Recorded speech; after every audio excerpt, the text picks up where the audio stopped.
every equation you've ever solved. I mean, every single algorithm that's running on your device right now, every calculation that underpins, finance, modern engineering, and AI, it all traces back to the work of one man. One man who lived over 1,200 years ago. Exactly. He is, and this is no exaggeration, the sort of invisible architect of the modern world, yet most people have never even heard his name. And that's our challenge today, isn't it? We're doing a deep dive into the sources on Muhammad ibn Musa al-Khwarizmi.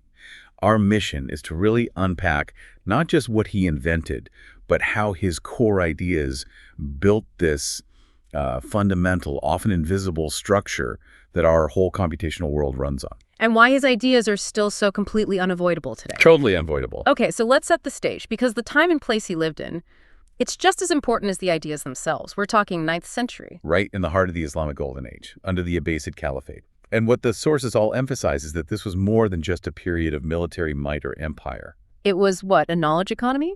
A true knowledge economy. Yeah. The culture valued knowledge intrinsically. I mean, more than territorial expansion, even more than political power. The saying was that books were literally more precious than gold. So if you were a scholar, the place you had to be was Baghdad. Without a doubt. Yeah. Specifically, the legendary House of Wisdom. And this wasn't just a library, It was this massive government-funded research institution, a global hub where scholars were translating everything. Everything. Greek philosophy, Indian mathematics, Persian astronomy, you name it. They were trying to synthesize the sum total of human knowledge up to that point. But here's the crucial context our sources point out. Before Al-Khwarizmi, mathematics was, A mess. Yeah. Frankly, a mess. Yeah. Think of it like a bunch of different dialects that couldn't talk to each other. Different civilizations had completely different ways of counting, of calculating. So if you're a merchant trying to figure out a tax across 3 borders, or an astronomer, you don't have a standard tool. You don't. A lot of solutions were based on these really specific geometric proofs. Or worse, they were just written out in long sentences. There was no equation. You just had to hope your specific recipe for that one problem worked. Lots of guessing and improvisation then. A lot of guessing. There was no universal step-by-step method. And into this fragmented world, Al-Khwarizmi arrives at the House of Wisdom. And the key thing is, he wasn't just translating. He was organizing. He was structuring it. He took all those pieces and tried to build a unified language. He essentially asked this one revolutionary question that underpins all his work. How can we create a single foolproof process to solve complex problems every single time without guessing? That mindset. Yeah. The search for a universal method. That's the key. And it led him straight to his most famous work. Which brings us to Al-Jabr. The Arabic word that eventually gave us algebra. But it's fascinating because today we think of algebra as, X's and Y's, all very abstract. For him, it wasn't.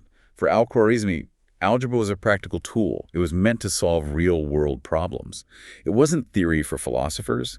It was a procedure for engineers, for administrators, for judges. The sources are so clear on this. He was solving problems about trade, land measurement dispute. Which was vital for agriculture and taxes, of course. And construction projects. Aye. But the big one he's famous for is inheritance, right? Yes. He famously detailed how to calculate these incredibly complex inheritance distributions.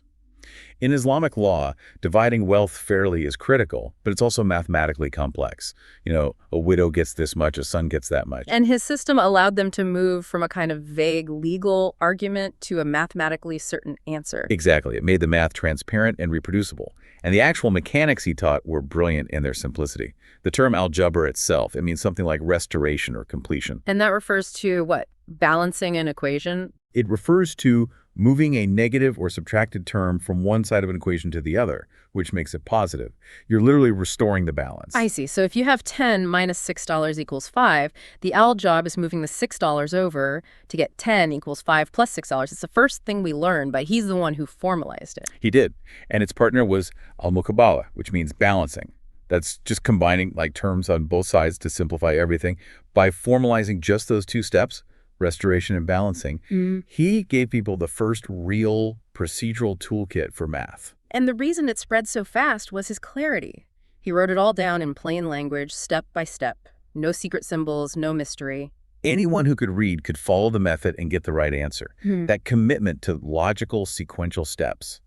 It just changed mathematics forever. It created a clear path from problem to solution. A universal mathematical language. And that systematic step-by-step approach. I mean, this is the most surprising part of the whole deep dive for me. It links his name directly to almost everything digital you touch today. This is where it gets really amazing. So, centuries later, his books are translated from Arabic into Latin. They arrive in Europe. The methods are revolutionary, but the scholars there, they really struggled with his name. I can imagine Al-Khwarizmi is a bit of a mouthful. It was.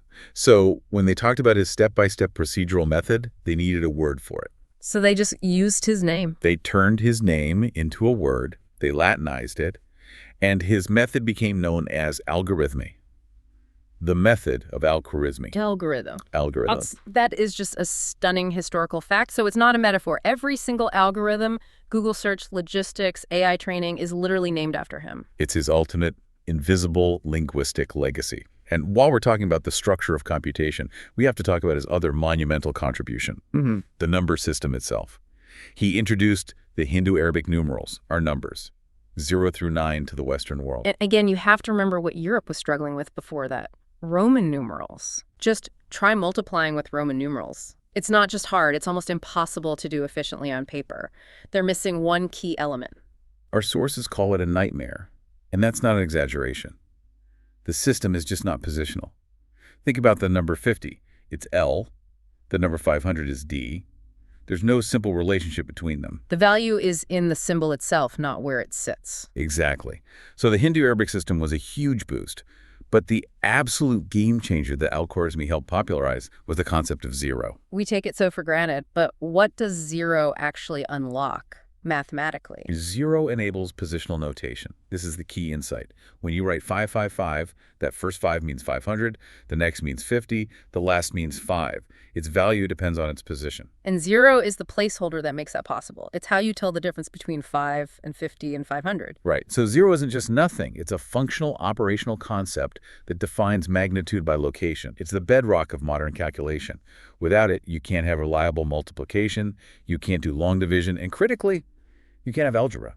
And if you make the jump to today, the entire digital world runs on binary code, ones and zeros. Without the concept of zero as a functional placeholder, the whole digital infrastructure just collapses. It's that foundational. It's all connected. The zero, the positional numbers, they were the prerequisites for the systematic problem solving that became the algorithm. It all feeds back into itself. But he wasn't just a mathematician. He applied these same systematic methods to, well, the entire world. That's right. He was a multidisciplinary genius.